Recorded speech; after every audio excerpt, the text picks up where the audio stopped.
بەڵێ بینەران بێگومان پەیوەندیەکانی ئێستای هەولێر و بەغدا لە خراپترین ئازدایە لە دوای 2023 تا ئێستا پەیوەندیەکان ڕۆژ بە ڕۆژ خراپتر دەبن. سەرڕای ئەوەی کە حکوومەتی هەرێمی کوردستان نیەتی خۆی پیشانداوە بە بێیمەرج لە چارچوەی دەستوری عێراقدا ئامادەیە لەگەڵ بەغدا گفتوگۆ بکات بۆ چێرە سەرکردنی کێشەکان. بەڵام بەغدا نەک بەرسیوێکی ئیجابی حکوومەتی هەرێمی کوردستان ناداتەوە، بەڵکو ڕۆژانە بڕیاری تونت لە دژی هەرێمی کوردستان و بەرژەوەندەکانی خەڵکی هەرێمی کوردستان دەردەکات. تەنانەت بڕیاری وا دەردەکات کە چاودێرەکان باس لەوە دەکەن کە مەترسی جددیەیە بۆ سەر قەواری ئێستای هەرێمی کوردستان. ئەمە لە کاتێکدا کە بێگومان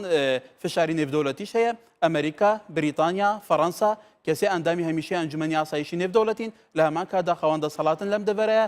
زەخەتەکەن لەوەی کە حکوومەتی هەرێمی کوردستان و حکوومەتی ئیتیحادی لە بەغدا گفتوگۆ بکات بۆ چوونەتی چارەسەرکردنی کێشەکان. بەڵام تا ئێستا ڕەوشەکە وەکو خۆی ماوە، هیچ گەشەکردنێکی بەخۆ نەبینیوە. من هەوڵەدەم لەگەڵ میوانەکانم کە کەسی پسپۆرن، کەسی ئەکادیمین، باسی ئەم ڕەوشە بە شێوەیەکی چڕۆپەر بکەین. ئەوانیش بەڕێزان دکتۆر محەممەد ئێحسان مامۆستای زانکۆ وەزیری پێشووی ناوچە کوردستانیەکانی دەرەوەی ئیدارەی هەرێم، هەروەها دکتۆر سەربەست نەبی مامۆستای زانکۆی کویە و دکتۆرا لە فەلسەفەی سیاسی،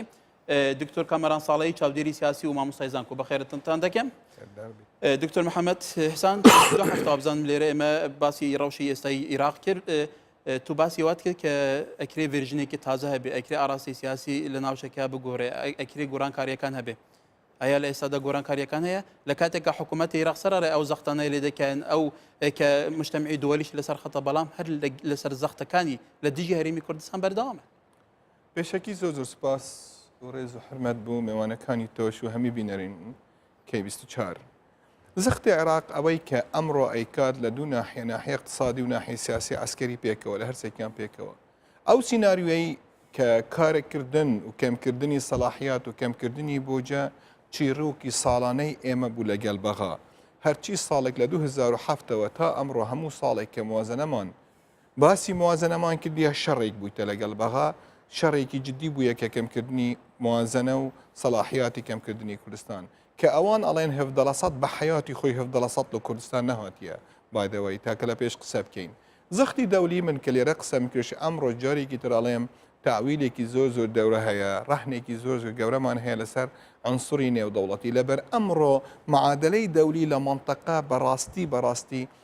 کێشەیەکی تر دروست بوویە، وەزعەکە تعقیدتر بوویتە، نەزەریەی دۆمینە لێرە زۆرەوەی بوویتە، نفوزی ئیرانی لە عێراق بەڕاستی بوویتە قەوارەیەکی وا ترسناک نەک لەسەر کوردستان بەتەنیا، لەبەر کوردستان خۆی بە حیاتی خۆی مە شتێکمان نەبوویە دژی ئیران کە لێرە بووینە تەهدیدێکی بۆ قەومی ئیرانی، بەڵام ئەوان تەفکیریان کردیە بۆ خەونێکی نێودەوڵەتی. ئەمڕۆ ئەگە سەیری مووقفی نێودەوڵەتی بکەیت، ڕۆژ بۆ ڕۆژ مووقف تەسعیدێکی تیا هەیە بەرامبەر بە مووقفی عێراق، بەرامبەر بە مووقف نفوزەکەی ئیرانی لە ناوچەکە. هەموو ڕۆژی عێراق بەڕاستی ڕۆژ بە ڕۆژ اختراقێکی ترەکات، وعدێکی تر جێبەجێ ناکات، التیزامێکی تر بە دەستور ناکات، زیاتر لە خۆ مەشهدەکە تاقیدەکە. پرسیار ئەوەیە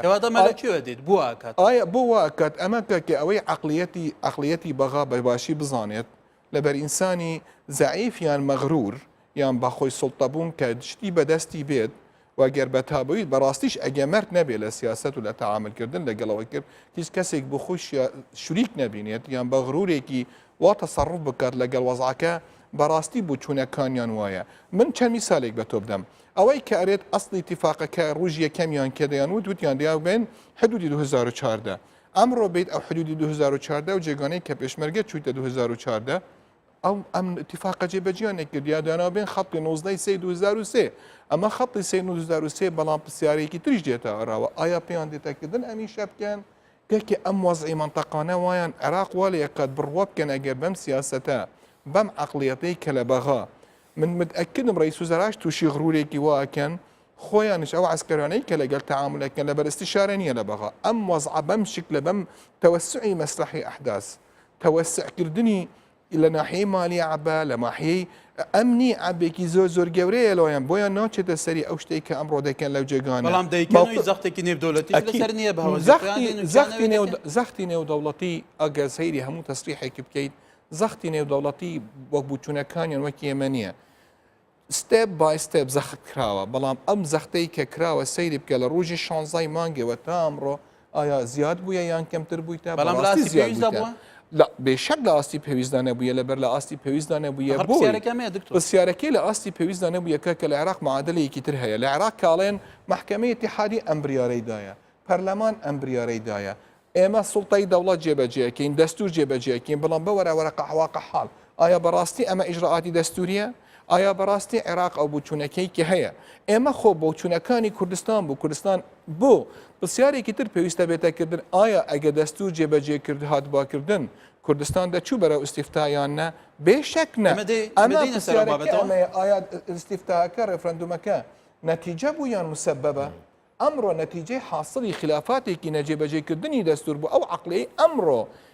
کە جێبەجێ بێ لە بەغا ئەو عقلەتی کە ئەمڕۆ بەغا تەفکیری پێکات سەبەبی ڕئیسی بوو کە کورد بێزار بوو لە چوویتە بوو خۆیت بەرەو بەرخەتوای ڕێفرەندوم و کە گەڵدەنگی خۆی بدات. بەڵێ دکتۆر ئێمە دواتر قسە لەسەر مەسەلەی دەستوری شەکەین دکتۆر سەربەست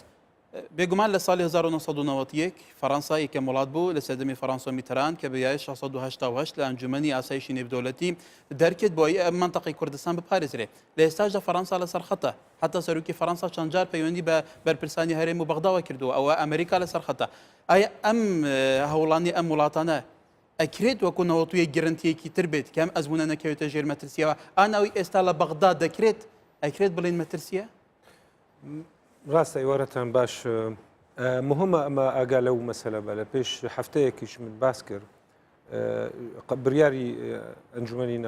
یاسایی ناودەوڵەتی 688 ئێستا عملیان فەرەنسا بە تەنێ وەکی دەولە منتەدەبایە ینی بنسبەت هەرێمی کوردستانیان خەڵی شینی 36 کە عبادی سەردانی فەرەنسا کردنامەی ماکرۆن تێ نەگەیشت ڕاستەخۆ پێیان گوت واوا بەس عبادی بعقل و غڕوری غەترەسەی خۆی تێ نەگەشتەوە سەرگەرمی تێ نەگەشت ڕاستەخۆ هەنگاوی دووەم طبعا متوقع ئاگام لێ بوو هەنگاوی دووەم لەگەڵ سوێد ڕۆشت بەر بەیاننامەیەک نەمولزەم بە قەنەعەتی من ئەگەر تا ئێستاش فەرەنسا بەرپرسی ڕەسمی لە هەرێمی کوردستان لە سێ محافەزە ینی دهۆک و سلێمانی و هەولێرە ئەگەر حکوومەتی عێراقی پێ نەچی فەرەنسا ئەتوانی ئەو هەنگاوە بەس ئەوەژی دەبابێ دوبلماسی کوردی کار لەسەر بکە ینی ئەوە ئێستا بڵێن چی بەڵام گرنگە مهمە زۆر ئەوەی هەری مهم بوومە ئەوە تشتی هەری بەدەستمان ئەتوان ئەو بریارە طبعا ئەو بریار دەبێتە بریار دوایی ئێستا ئەو بەیاننامەی هاتووە ئەگەڵێ بە قسەی فەرەنسا هەر تاکید دکێ پاراستنی مافی کوردوکی دەستور بەسێتەوە بەیاننامەیە لە ئەنجومەنی ئاسایش دەرکرا بڵێ هەر تەسریحی ماکرۆن و خارجی فەرەنسی وار ئەواناش هەر تاکید دکن لەسەر مافی کورد بەپێ دەستوری عێراق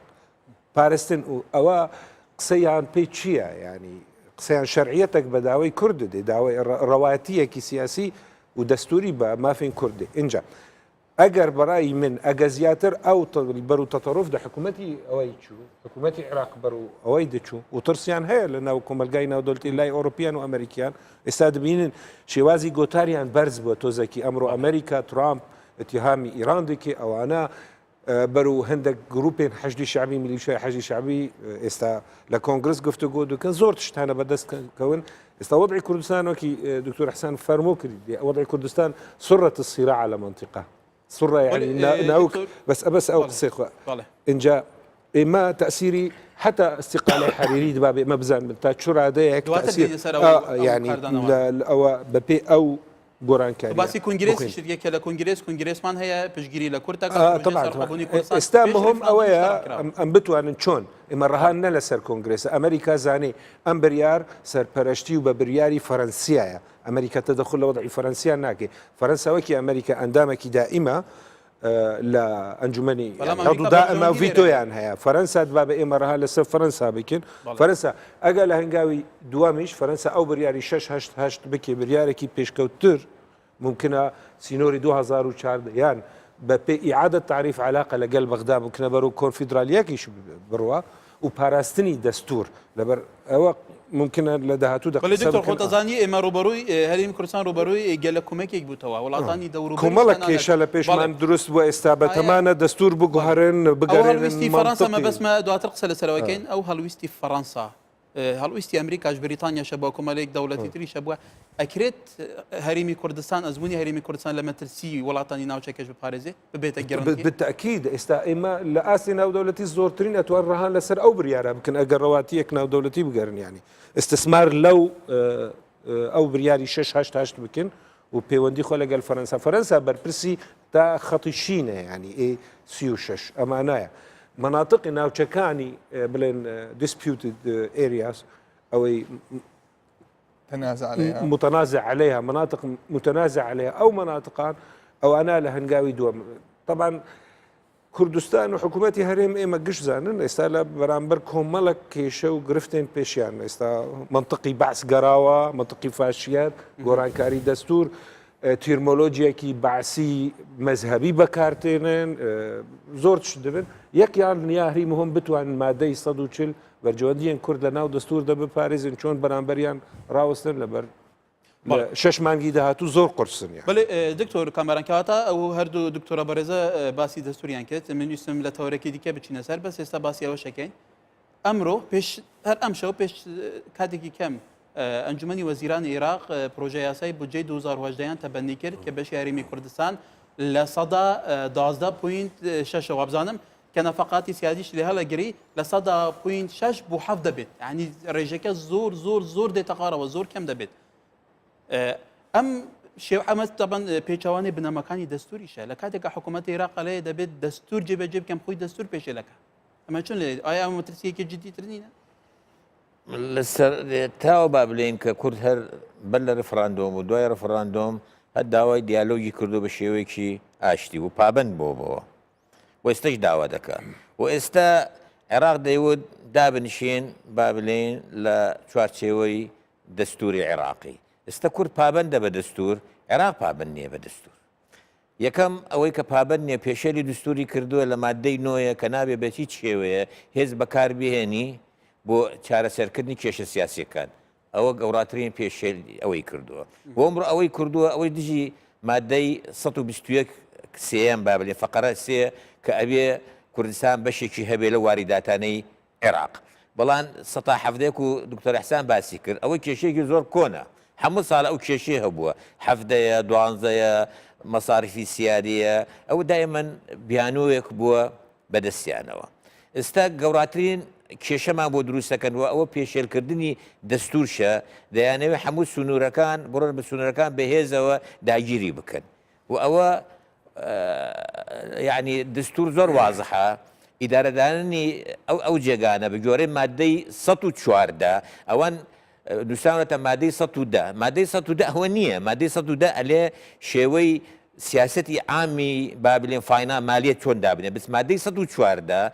زۆر بەڕێک و پێکی دەیلێ ئەلێ سنوورەکان ئەبێ بە هاوبەشی کوردستان و سوڵتاتی ئیتیحادی بێ بەڵام ئێستا ئەوە لەوەش ئەوانە قایل بۆ نین و یانەوە بەهێز بڕۆن ئەو جێگانە بگرن و لە عینەن کاتە مادەی 170 هەیە بە گوێرەی مادەی 170 دستور ئەبێ عێراق خۆی قایل بووە بەو دەسەڵاتانەی کوردستان کە لە 2003 هەی بووە و لە عینە کاتە بگەڕێنەوە مادەی 143 مادەی 143 کە ئاماژە ئەدا بە قانون ئیدارەی دەوڵات مادەی 53 و 58 53 زۆر سەریحە هەر سنووری کوردستانی داناوە سنووری کوردستان دەلێ کەرکووکە دیالەیە خانەقینە دهۆکە هەولێرە سلێمانیە و 58 ئەرکی جێبەجێکردنی ئەوەی خستۆتە شتی ئەوان بەڵام ئەوان ئێستا پابند نین بە هیچ مادەیەکی دستوری و ئێمە داواکەین یعنی بە کۆمەلگای نێودەوڵەتی بێتە دەنگ دکتۆر تەنانەت ناوی هەرێمی کوردستانیش گۆڕیویانە بە ناوی پارێزگەکانی شیمالی عێراق ینی کورد ئەتوانێت چی بکات ئەمە حکوومەتی عێراق خۆی پێشێلی دەستۆیان نییە با پێت بڵم یعنی ئەگەر پابند بن بە دستور مادەی 142 زۆر وازەحە کە کەس بۆی نییە هەمواری دستور بکاتەوە بەبێ ئەوەی کە با بڵێن ڕفەرەندەمێ بکرێت ڕپرساریە بکرێت لە هەموو عێراقدا دومین ئەگەر سێ محافەزە هات دژی ئەوە ڕاوەستە بۆیان نییە هەمواری بکردەوە ئەوە نهائيا بۆیان نییە بەڵام ئەوەی دەیبینن یعنی ئێمە لە عینە کاتە دووباری دەکەینەوە هەموو ڕۆژ ئەلێن ئێمە پابندین بە دەستور ئەوان پابند نین بە دەستور بەس کۆمەلگای نێودەوڵەتی بێدەنگە بەڵام یەکشت هەیە کە دڵخۆشیمانەکە لە کۆمەلگای نێودەوڵەتی ئەو تەسریحانەی تێرسۆن بوو و تەسریحەکان دیکە ئەرێ ئەمانەوێ هەرێمێکی بەهێز لە ناو عێراقێکی فیدرالی نا هەرێمێکی بێهێز بەڵام لە کاتێککە حکوومەتی عێراق لە هەوڵدا ئەم هەرێمە زۆر بەهێز بکە تەنانەت قاوەرەکەشی نهێنێ کاکەیەک و برادران وتی ئەوانە نەوە ئەو غڕورێکی بێعقلیانە گرتویانە بەڵام ئەمانە دەسەڵاتدارن هێزیان بەدەستە دکتۆر ئەمانە پشگیری وڵاتانی ئەقلیمی وەکو ئیران بویان دەکرێتانی ئەمانە دەکەن ڕاستە واقع بەڵام هیچ ئەمە یعنی لەو باوەڕ بین وڵاتە نێودەوڵەتەکان لە ئێمە واز نایەنن چونکە ئەوە مەسلحەتێکی بلێن هاوبەشە ئەوەی تا ئێستا دەکرێت لە کۆمەلگای نێودەوڵەتیوە بەجددی هەرێمە بمێنێتەوە هەرێمێکی بەهێزش بێ چونکە مەسلحەتیان ئەوەیە چونکە ئەوانش یەک و دەرکەوتووە بۆیان نفوزی ئێرانی ئەگەر ئەو ڕێگایی بدەن وردە هەموو وڵاتە عەرەبیەکان دەخوا وردە دەگات بەڵام دەڕوان نفوسێکی دەڕەوە بە بێمنەتی حتاوە قاسم سلەیمانی لە دێرە زۆرە بە بێمنەت گرتنی ڕقم ڕەنگە دکتۆر حسان معلوماتی زیاتر بێ لەو شتانە بە بێمنەت نییە ڕۆژە لە ڕۆژان بەردەمیان دەگرنەوە گەڕێنەوە کەواتە دکتۆر من ئەو پرسیارە ڕاستی دکتۆر حسان کەم دکتۆر ناوەندێکی ڕاگەاندنی وڵاتانی دەوروبەر باسی شتێکەکە ئەڵێ لە هەموو عێراقەت تەنەها دهۆک و هەولێر نەبێ هەموو ناوچەکانی تر عێراق لەلایەن ئیرانەوە بەڕێوە برێواتە حکوومەت و موسسی سیبەری ئێرانن سیر کە نفوزی ئیرانی لە منطقە جاران بە بنیابە دەهاتەکردن ئێستا بوویتە پرۆکسی باش ئێستا لە قوناغی ئەمڕۆدا بوویتە دارێک کۆنتترۆل لە لێرە لە عێراق لە لبنان لە سووریا لە یەمەن لە بەحرێن لە منطقە پێکەوە ئیمبراتۆریەتێک بەم شکلە بەم نفوزای ئەگە تەوەجهی وابێت بەم شکلە کار بکات بڕوا بکە لۆنگ تەرم لە فترەیەکی درێژ ئەمە پەیوێک لۆ ڕێگایەک لە خۆ دروستەکات کە نەمێنێت بوو کە بە مامۆستا باسی کرد لە دەستورەوە ئەڵێ 53 تەقسیمی کردیە حدودی کوردستانی 19 و 5 حدودی محافظەی تری داناوە کە متەنازع عەلەیهەیە متنازع عليها معناه نزاع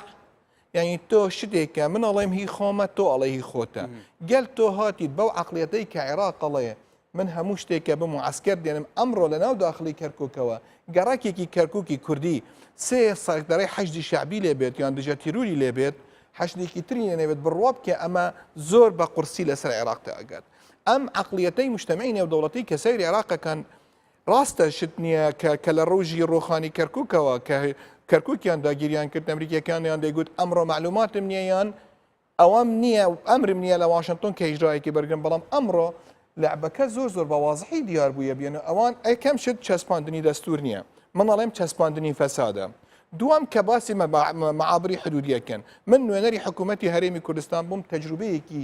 بە باوەزوحی بۆ خەڵکی کوردستان دیارەکەم ئەوان نەیان دەیان گوت بیانە حکوومەتی هەرێمی کوردستان پارەی مەنافزی حدودی پێمان نادات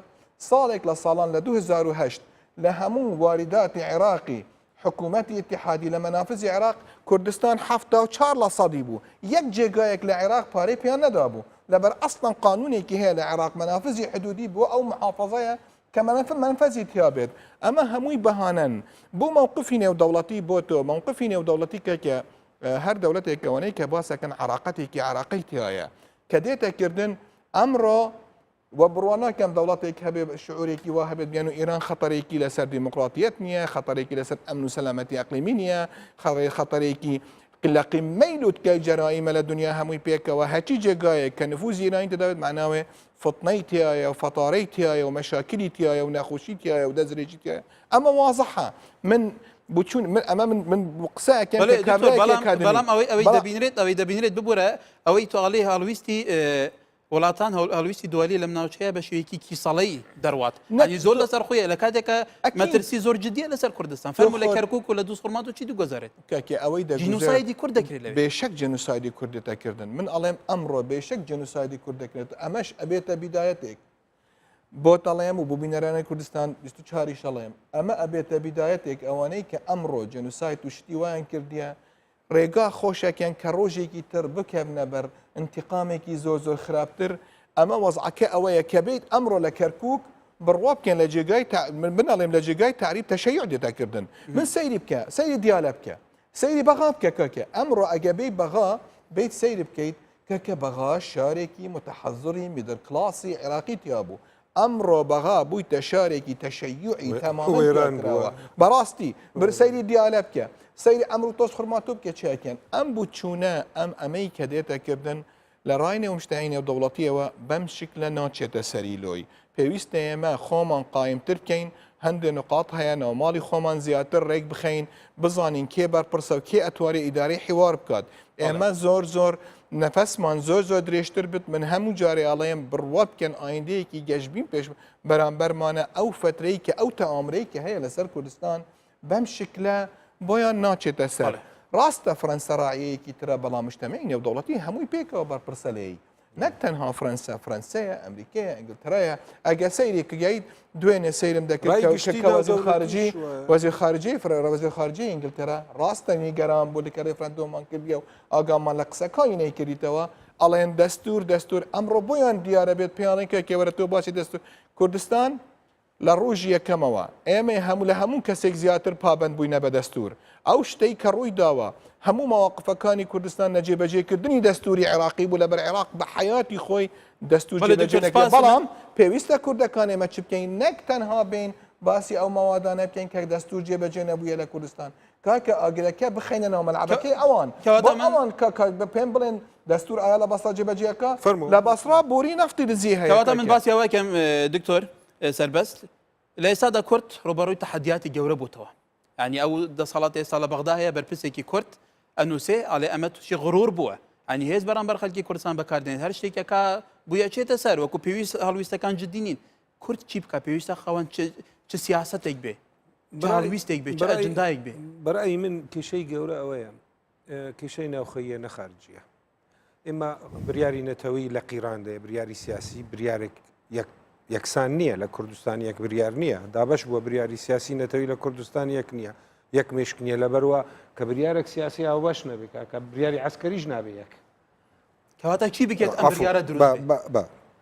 یەکەم شت چۆن بریاری سیاسی نەبێ بریاری عسکەری نیە چۆن توانێت ئەمر بدێ شەڕ بریاری ئیداری ئەمە کێشەی نە ئەمڕۆوە با بسەراحەت کێشەی فەشل ئیدارایەوە 20 کەزە ساڵ ئەوەی بووە لە کوردستان کە ناتوانن لە ئاستی پەروەەردە تا بڕۆ ئاستی عسکەری ئێستا نەمایەن شتێک ناوی وزارەتی پێشمەرگە بەفعلی ئەمن لەگەڵ دکتۆر ئەحسان نیمە بۆ تەشاؤم و تەفاوت نەمە واقع ئەوەیە برین کوورە کاکە ئێستا پێشمەرگە بە ناوی کەسان تێنە ناسکردن ئەوە جەماعەتی فولانە ئەوە جەماعەتی فولانە ئەوە نەمەمتەقە بەڵام ئێستا واقعیەکی تەڕێ ئێستا بوو ئێستا کورچی بکە کە تادید لە هەموو یەکەم شت بەرامبەر ئەم کێشەی ناوخۆیی دوابێ یەکەم شت ئێستا وەر ئەگەم تێبگهێن نامەیەک زۆر جوان واضح بریتانیا فەرەنسا ئەمریکا بە کورداندا ئێستا نەما پشتگیری حزبین سیاسی لە کوردستان پشتگیری حکوومەت دەکەن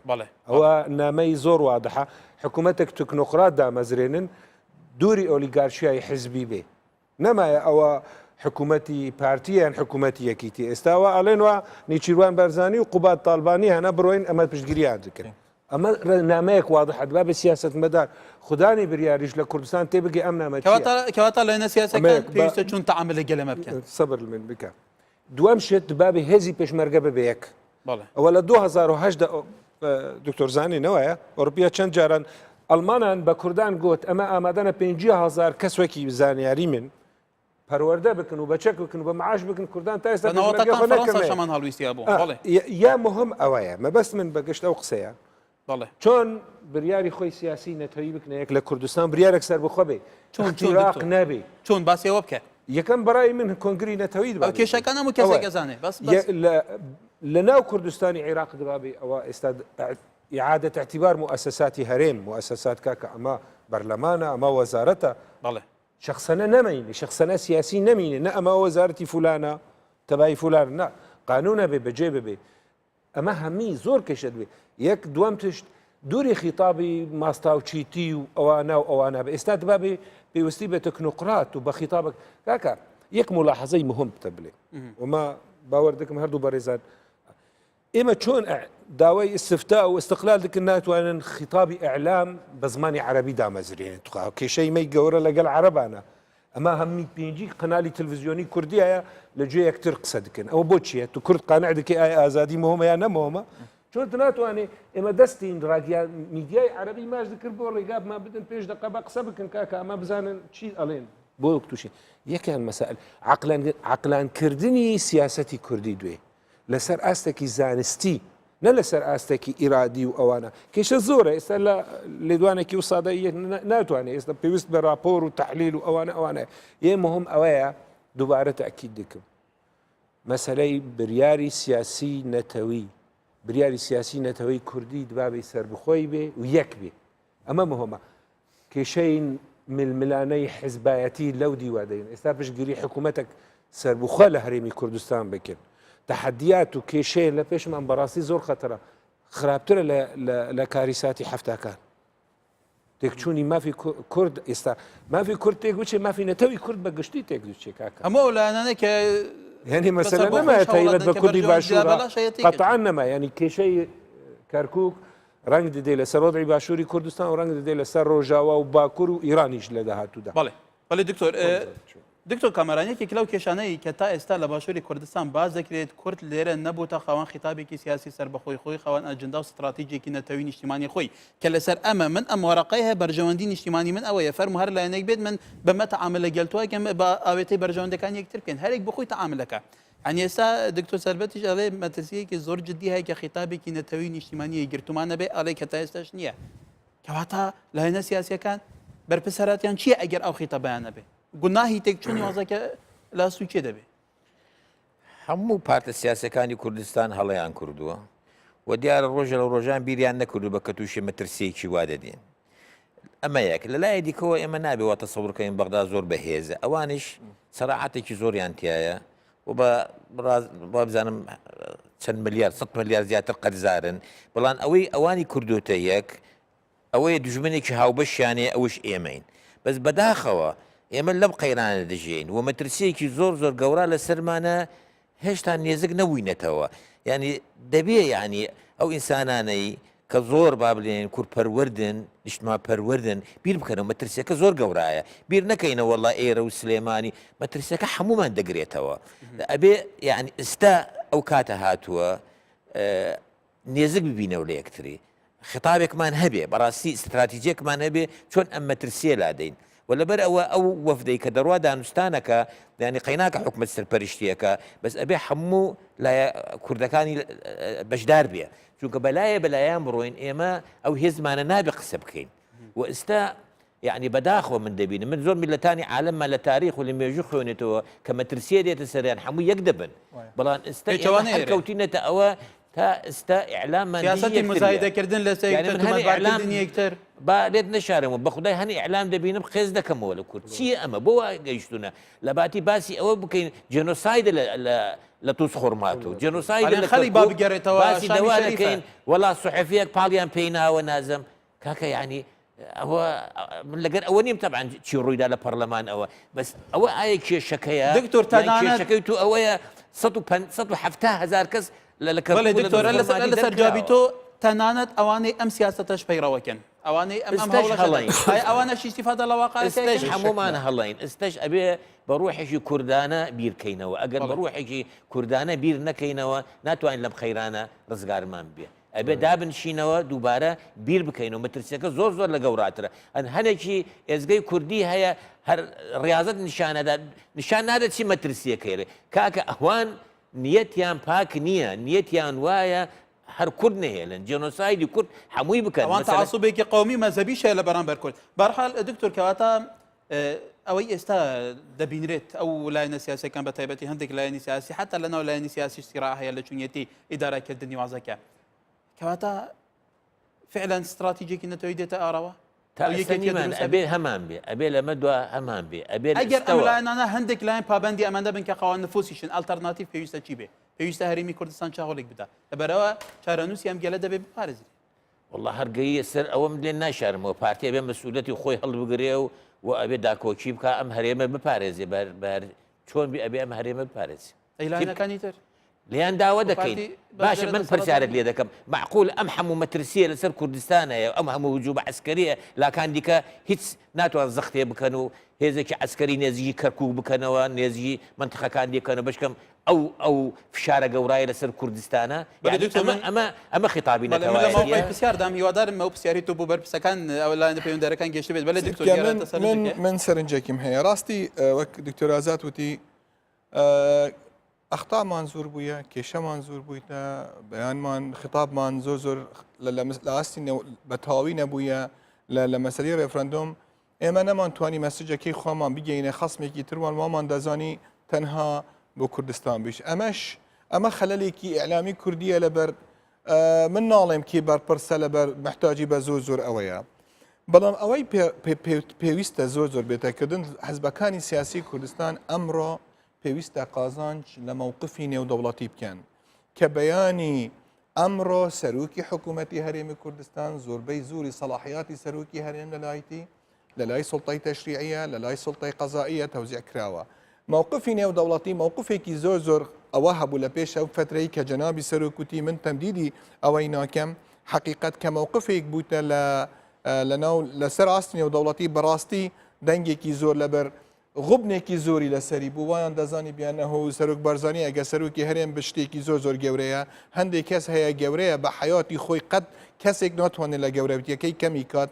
لە سەرۆکی هەرێم بێت یان نەبێت و بە حیاتی خۆش نەوتیە من دەمەوە سەرۆکی هەرێم ئەمە نقطەیەکی ارتکازیان هەبوو لە هەموو جێگاکەوتیان کای ئێمە تەعامل بکەین لە گەلکێ لە کوردستان لە دوای ئەوەی ڕوویدا لە 16 ئۆکتۆبەر ئەو شتەی کە هاتەکردن و هەند بەشێک لە برادرانی یەکێتی مووقفێکی جیان هەبوو ئێستا هەموو کەسێک کەڵێن کە ئێمە داعمی حکوومەتی هەرێمی کوردستانەکەین لەم گفتوگووادا ئەطرافەکانی تری سیاسی پێویستە نەناو یەکێتی پاڵپشتی تەمامەن بوو کاقوبات بن خۆ یەکێکی کوڕی جەنابی بەڕەحمەت بێت مام جەلالە ئەوە بکەن نەکتانی بدەن لە مووقفەکەی یان لەکتانی بدەین لەناو پێویستە حزبەکانی سیاسی لەناو بینی خۆیان یەکلا بکەن من ئەڵێم ئێمە لە قوناغێکی وادانین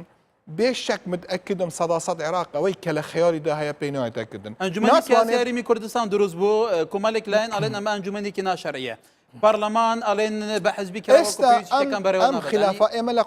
زۆر غەڵەتیمان کردیە بەڕاستی بەڵام ئێستا لە قوناغێکیوان عالم دنیا هەمووی پێکەوە ئەڵێ حکوومەتی هەرێمی کوردستان بەرپرسە لەبەر ئەخیرن کە موچە نەبێ خەڵک ناڵێ پارتی یەکێتی ئەڵێ حکوومەت پارەی بە ئێمە نەداوە ناڵێ کۆمەڵە بەمنە ناڵێ یەکگرتوونێت ناڵێ یەکێتی نەدایە ئەوان دێن مزایداتەکەن لەبەر زۆربیان تموحی کورسیە تموحی ئەمەیە ئەم بووچونەیان هەیە پێویستە لەناو بینی خۆیان یەکلا بکەینەوە لەگەل یەکتر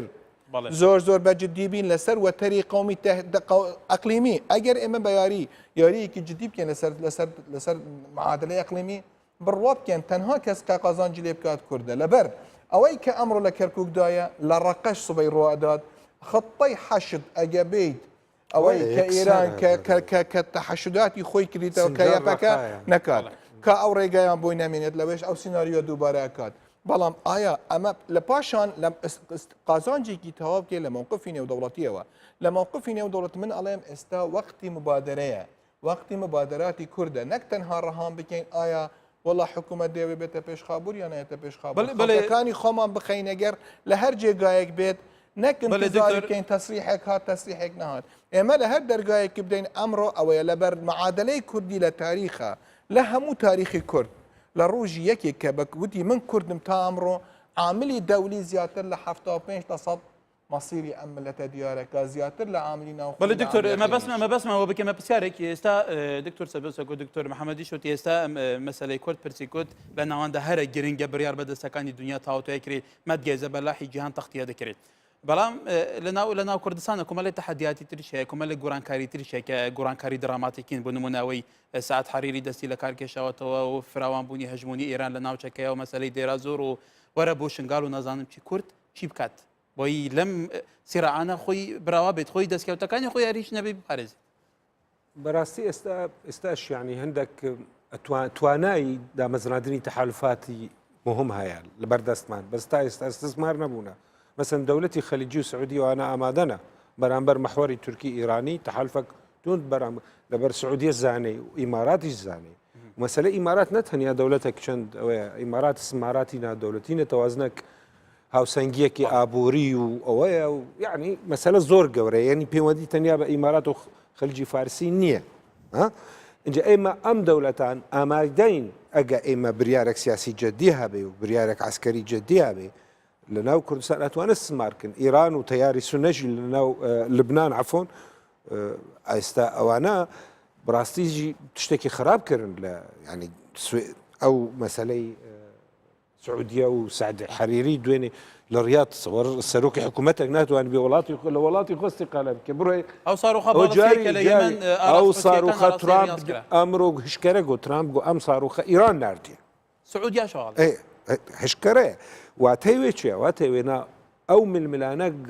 تونتر دەبێت تیشتر دەبێت ئێستا نینوانیان و بتوانن چۆن ئەستثمار کرد هەر ئەمایە کوردستان نەمومکنە لە ئاستین ناودەوڵەتی قبول ببێ کوردستان بچیان زعیف ببێ بکەوێن دەستەی ئیراندا ئەوە مخەتەک سۆر ئەوە باوەڕ ناکەم کەس قبول بکێ لە ئاستینی لەبەر کوردستان ئەکە تێک چوو ئەگە کوردستان تێک چوو کەتە دەستی ئیراندا و حەشدی میلیشیاتی حەشدی شعبیدا واتای کوردستانی سووریاش تێک چوو واتەی وێنا ئیران گەهاشتە دەریای سپی و گەهاشتە دەستیان لە دۆری ئیسرائیل و گەی جنوبی باشووری ئۆروپا ئەمانە ناکەن بەڵام عاملی داخلی تا چەند لایەنێکی لە ناو گروپێک لە ناو لایەنێکی سەرەکی کوردستان گرنگترین و ستراتیژیترین ناوچەی کوردستان بەبێ شەرتەستی با قسەی خۆ ئەو بکەم عفو نه ئێستا بنسبەت خەڵی 34 یعنی 2030 سینۆری 2023 لە ئارامی دێر قەناعەتی دڵنیا من ئەو مەسەلە ئێستا کێشەمان لەسەر چی تەرکیز دەبێت دکتۆر قادری بە قەناعەتی تۆن ئەمە زانیاریە فعلا ئەمە زانیاریە تشتن بابەتی هەنا تەخەیل کە ینی کوردستان بکەوێتە دەستی حەشدی شعبیدەوە بواتەی وێنە پلانی ناودەوڵەتی دگواری ئەوە نه مەسەلەک وایە ممکنە تەوەڕوتێک ببێ ممکنە حەشدی شعبی ئەمڕۆ ئێریش بکەن ناوچەیەک بگێتە سینۆری هەولێر ئەوانە زانە بە ئەو ممکنە ئەونا ئەو وەختە خەفکەکە یان بڵێن فەخەکە بۆ ئەوانە ئێستا ئەوەی تۆس خوڕماتۆ بزان چۆن ئەستثمار بکەن بۆ ڕایگەشتی ناودەوڵەتی ئەوە زۆر مهمە لەنا ینی لە ئاستین داخلی لە ئاستین ناوخۆی کوردستان دووەم تشت گۆتاری مقاومە ئێستا دەست لەسەر عیش بکەن گۆتاری بەرگری لە ناو کوردستان بەرامبەر ئەم ئێریشە ئێستا خەڵک بێزارە لە وەضع اقتصادی لە فەشەلی سیاسی ئەمانە بە ئێمە دەبابێ ئەعلام میدیا تایبەت و خوددانی بریاری سیاسی ئەمە تەرکیز لەسەر خیتابی مقاومە بکەن هەستی خەڵک دەرباری بەرپرسیاریتی خەڵک دەرباری داهاتووی کوردستان بەرز بکەن ئەمە نەبێ خەڵک بڵێن کاکە ئایا لە جادا بڵێن کاکە ئایا حەجی شعبی تێ هەولێریاننا کاکە نای هەولێر چۆن نەبێ هەولێر بەڵێ دکتۆر کامەران هەر لەسەر مووقفی دووەلی چەند کنگرێسمانێکی ئەمریکی پشتگیریان بە هەرێمی کوردستان دەربڕیوە داوا لە ئیدارەی ترامپ کردووە کە کوردەکان بپارێزێ ڕاوێژکاری ئاسایشی نەتەوەی ئەمریکاڵێ ئێمە کوردستانێکی بەهێزمانەوێ لە چارچەوەی عێراقێکی بەهێز کوردستانێکی بەهێز ئێستا مووقفێکی دووەلی هەیە لە بەرامبەر کورد بەڵام کورد چون ئەم مووقفی ئیستیسمار بکە و بەرژەوەندی و زیاتر گرنتیکردن و بەهێزکردنی ئەزمونەکەی بەکاربێنێت خۆی ئەمەی کراوە دەرئەنجامی ئەو دیبلۆماسی سەرکەوتووی کە کورد هەیبوو یعنی ئەوە لە پڕپیانە یعنی ئێستاش هەیە بەڵێ هەیبوو هەر ئێستاش ئەو پەیوەندیانەی هەیە بەڵام بیرمان نەچێ ینی موامەرەیەک هەیە لەسەر هەموو با بڵێن ناوچەکە کورد ڕەنگە بۆ قوربانی ڕقەم یەک با بڵێن بەڵام لەسەر هەموو ناوجارێک نەبووینەتە تەواو یعنی لە ئێمە دەستیان پێکرد بەس موامەرەکە لەسەر هەموو ناوچەکەیە و ئەمە باوەڕ ناکەم ئەموارەی سەرکەوتوو بێ چونکە هەر کورد نادەگرێتەوە ئەگەر هاتوو ئەوان با بڵێن توانیان کۆنتترۆلی هەم ئەم ناوچەیە بکەن ینی خەتمەتەسێژی گەورەیان حتا بۆ کوێت دروست کردووە حتا با بڵێن بۆ ئیمارات دروست کردووە بۆ قەتەر دروستیەکەن بۆ سعودیە دروستیەکەن ئەوان بە تەمان وا دەگەنە لبنان یعنی ئێمە بە تەنیا نین بەڵام بەرژەوەندەکانی خۆ ئاوێتە بکە لە گەڵا وڵاتانی وەکو دکتۆر سەربەسوتی کە نزیکن بەرژەوەندەکانیان نزیکن خۆی پشتگیری بکەن ئەوە تێ بگەین شتێکی ناوی بەرژەوەندی هاوبەشە بەڵێ یعنی کە ئەوان بەرژەوەندێکیان لەگەر ئێمەش بەرژەوەندێکیان لەگەر ئەوان هەیە ئەمە چون بەرژەوەندەکەیان ئەوەی لەو تەسلیحاتانەی لەو مووقفانی ئەخی بۆیان دەرەکەوێت دەیانەوێ ئەم هەرێمە بمێنە وەکە دووبارەیان کردو ئەلێن هەرێمێکی بەهێز ناوتو هەر هەرێمێکی بەهێز لە ناو عێراق و چارەسەرکردنی و پاڵیان پێدەنن لەن چارەسەرکردنی کێشەکەتان بە دەستور و ئێمە پابندین بە دەستور و نابێت زۆر یعنی ئێمە خۆمان بترسێنین واش نییە یعنی هەموو شتە زۆر تاریک نییە بەڵام وتم ئێمە کێشەکەمان دوو بەسە کێشەیە یەکەم جار تو ئێمە ترساوتی خەتەرێکی زۆر جدی هەیە خەتەر هەیە لەسەر هەموو ناوچەکە هەر ئێمە نین یعنی ئەگەر ئێمە لەسەر ئێمە شتەکە سەرکەوێ ئەو کاندیکەش دەگرێتەوە بەس وا دیارە یعنی ئێستا بەنتیجای نێو دەوڵەتی بەوە دەڕوا جولاوەتەوە یعنی ئەوان توانیان بابلێن ڕئیسی وزرای لبنان ڕاو بنە ڕای کردووە خۆشتوتی سعودیە ئەمە دوای ڕۆژێک دێت کە لەگەل ڕۆژکاری خامنەی دیداری هەبووە یعنی مەترسێکی گەورەیان دروست کردە تا لەسەر لبنان فنابێت زۆر ڕژبین بین بەس سەبری ئەوێ یەکو یعنی برادرانش باسی کرد دەستی پێ بکەین ئێستا ناوخۆ با بڵێن جەبهەی ناوخۆمان ئێمە بە قووت بکەین استراتیژی تازەواز لە وگلەیانە بێن یەکوتم هەمومان هەڵەمان کردووە و هەموو عیبێکمانیش هەرتایە بەڵام ئێستا کاتی ئەوە نیە مەترسەکە زۆر گەوراترە یەک بگرین استراتیژیەکی باش دانین بڕین دانیشتۆنێکی باش بکەین و بەغاش ناتوانێت سەرکەوێ وا دیارە ئەوان مێژووی کوردیان نەخوێنێتەوە یعنی عبادی ئەوانە مێژووی کورد هەروە خوێناوی بووە یعنی هەروە خوێنانی بووە و تواناتی مافەکانی خۆی آخر مشکلەوە کوردی شۆک و پێویستە دەسەڵاتدارانی بەغدا نەگەیشتووە بەشەی تەعامل لەگەڵ ئەم دەسەڵاتی کردووە کە ئیتر عێراق بێتە شامی شەریف و کوردستان بە هیچ شێوەیەک ئەزمونەکە ناکەوێتە ژێرمەتەسی فەرموو وەکو سەرۆک بارزانانی وتی هێشتا نانی کورد لە زکیاندایە دین پەلاماری کوردستان نەدە دکتۆر ئەو گۆڕانکاریانێ لە ناوچەکەی مە باس بکەین نقطەیەکی تر هەیە زۆر زۆر گرێنە لە ئەمریکا دوو بوچوون هەیە حقیقت بوچوونێک هەبوو بأنه إيران احتواء شري جورة لمنطقة لنا بين شري أمريكا وإيران أم مسرح هموي بيكوا كرد فاكتوريكا يابكا فاكتوريكا سوريا فاكتوريكا بشار أسد فاكتوريكا روسيا فاكتوريكي ترى خليج فاكتوريكي ترى أما شري أساسي لنا وشكا إما بشي لنا وبين شري أمريكا لقى إيران بو أمريكا دو بوچون هبو بوچونيكي هيا بأنه ليدين لنا بدعمكي تماما جمهوري بدعمكي تماما إسرائيلي با لإيران بدين ضربيكي جوي ضربيكي قاتلي لي بدين تاكو بهنجكاني ببرين أم بهنجاني كدريش كري تلمنا وشكا بهنجانا نميد برأيكي تر هي على نخير بالا سر خوما بكين عبادي أبيتا بياوي إما عبادي بقوة كين لمانجي بينج بانزاي بينج كان هل بجارتن ديتاكدن عبادي وعدي دايا بين عبادي أتواني بەڵام دکتۆر ببرە سەرنجێکی ئاڵێن ئەمریکا وا لە مالێکیش کرد دواتر مالێکی بە تەواتی پابندی سیاسەتەکانی ئێران بۆ ئێستا عبادی شەڕوە من ألايم بشك نك لبا دولة رئيس وزراء نك أو قوتي هيا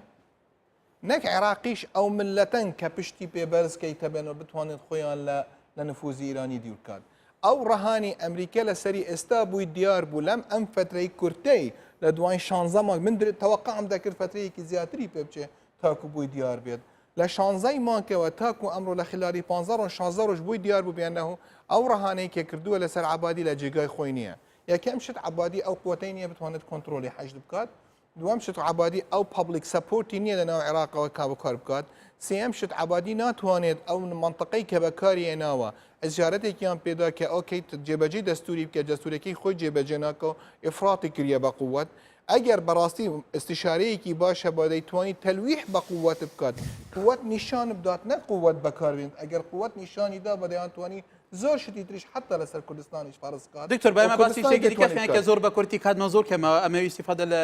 ئەو سەرنجی توش بکەم بەرپرسی کورد لە بەغدا هەیە ئەم واقعە زۆر معقدێکی ئێستا لە کوردستان ئەو بەرپرسانە تەواجدیان چییە یەکەم شت باوە واضحی قسە بکەین بە کورد بە حیاتی خۆی ئەو بەرپرسانی کەناریدا بەغا موافق نەبیەتە نهائیاً زۆربەی زۆریان لە چیە لە ئەدا لە توانایە لە ئیرادەیە نەک لە ئەدا نەک لە حرسی نەک لە گەر زۆر هەندێکی زۆر بدون استثناء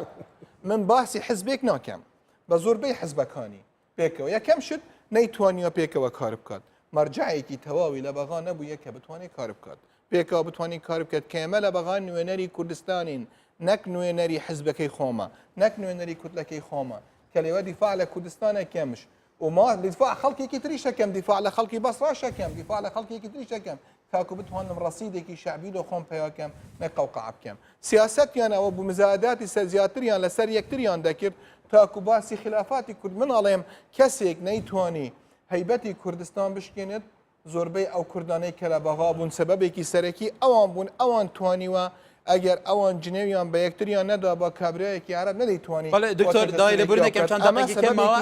اما سببی کی سرکی بوی اما بو تاریخ خلاین کسی خوی به بحر نکات لما سرنجی تو گشت دکتر تو کمالی ملاحظه نوسی والله زور ام شوق يعني اما تشتكي زور جوان قفتو لقى البرزان كرت بس زور تشتهنا دبابی ئێمە ئاگالێ بن لەم یەکەم شێت حکوومەتی هەرێمی کوردستان بە هیچ فکر نەکەن کەسێک بریار بدێ بە ئەلغا ئستفتا ئەلغا ئستفتا نابێ نابێ ببێ نییە یعنی نابێ ببێژ ئەعلانی ئەلغا ئستفتا وەکی داواتێکردن ئێستا عبادی و ئەوانە نقطەی دووەم لەو 5 ساڵی داهاتوودا باوەڕ دەکەم ئەگە ئیران لەسەر ئەو میتۆدی سیاسی زۆر نیە 5 ساڵی داهاتوو ئەگە ئیران لەسەر ئەم منهەجی سیاسی بمینێ باوەڕ ناکەم ئیران بمینێت دەوڵەت سیناریۆی سووریا لەی دووبارە دەبێ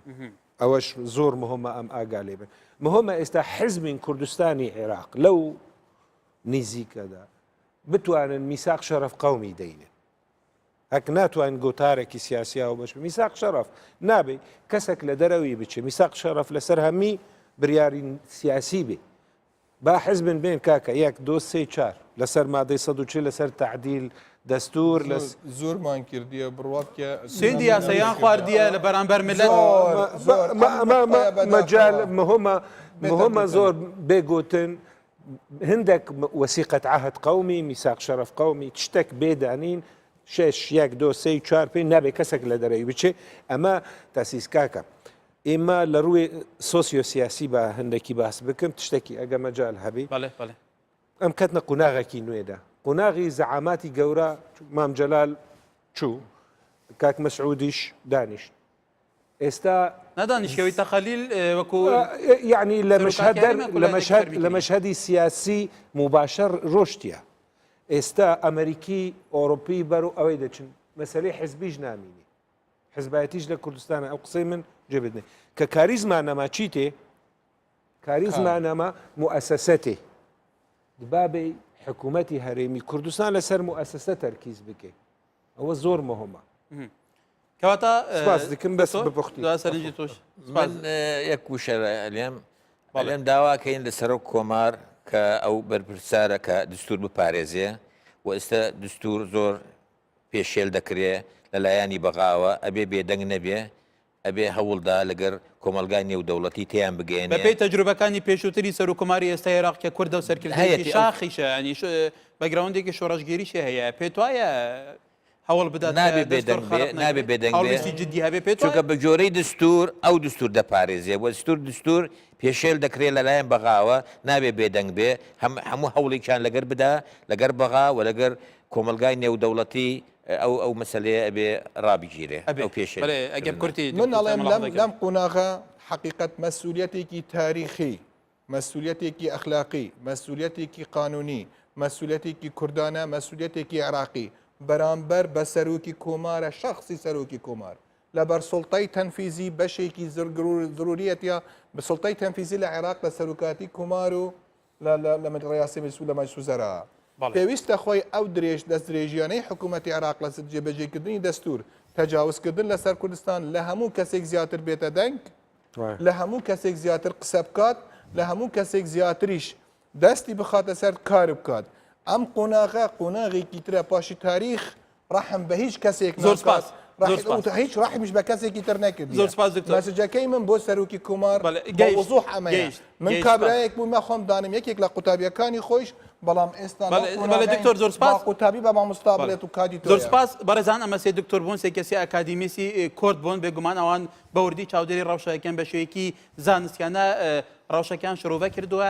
ئەمان سەرنجیان بۆ سەرکرداتی سیاسیان و حزبەکانەوەیە لە کوردستانە بۆی ئێمە ڕوبەری هەموو تەحەدیەکان بینەوە ئێمەش ببینە خاوان ساتۆ خاوان ئەجندا خاوان استراتیژی نەتەوەی نیشتیمانی خۆمان ڕوبەروی هەموو تەحەدەکان دەبێت لایەنە سیاسیەکانی کوردستان خاوان استراتیژی و ئەجندایەکی نەتەوەی بن لە ژێر چەترێکی نەتەوەی کوب بنەوە ئیتر سیراعی سیاسی و ئەم لاوەلا بدەنە لایەک ئێستا کاتی ئەوەیە هەمووان پێکەوە کار بکەن بۆ پاراستنیام ئەزمونە لەبەرەوە هەر تهدیدێک بۆ سەر ئەم ئەزمونە تهدیدە بۆ سەر هەموو خەڵکی کوردستان و هەموو لایەنەکانیش کە پابەندی بنامەکانی نیشتیمانی و نەتەوەیش نەبێت تا دیدار خواتان لەگەڵ